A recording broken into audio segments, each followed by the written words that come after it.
Hello. There is a common question that I actually get from people that know that I'm interested in art and art history. People will say, why is there a very popular saying where people will say, I'm no Picasso? Like, for example, they'll go, I drew something here, I'm no Picasso, but it's as best as I can make it. And the question, though, is when people do learn about Picasso, Picasso was drawing things weird. He was drawing eyeballs in different places, and he was making characters that had weird geographic shapes and things. And so they go, why do people say, I'm no Picasso, especially in English-speaking countries? And really the answer is very simple. It's because people speak out of ignorance, and even the saying when it started to be said was spoken out of general ignorance about what Picasso's art was.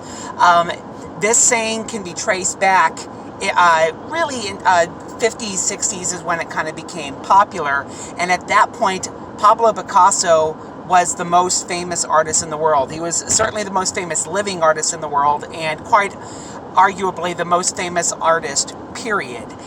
His work was being shown all over the place, at places like the Met, even across Europe. He was quite popular.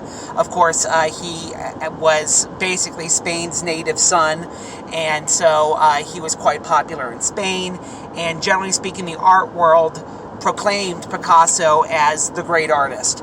And so the general population was at least aware of the name of Pablo Picasso and that he was the big, great artist. So people started saying, basically, I'm no Picasso, thinking Picasso was the best technical artist.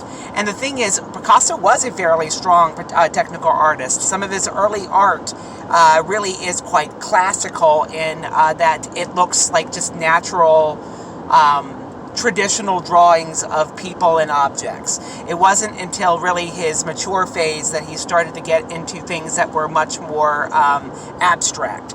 So when people say, I'm no Picasso, what they really mean is, I'm not a great artist, but this is good enough.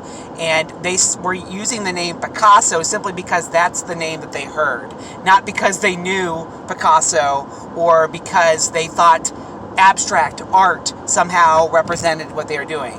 Really, that's not at all where that phrase came from. Hopefully this sparks an animated discussion in your home and with your friends, and I will talk to you guys again soon. Bye-bye.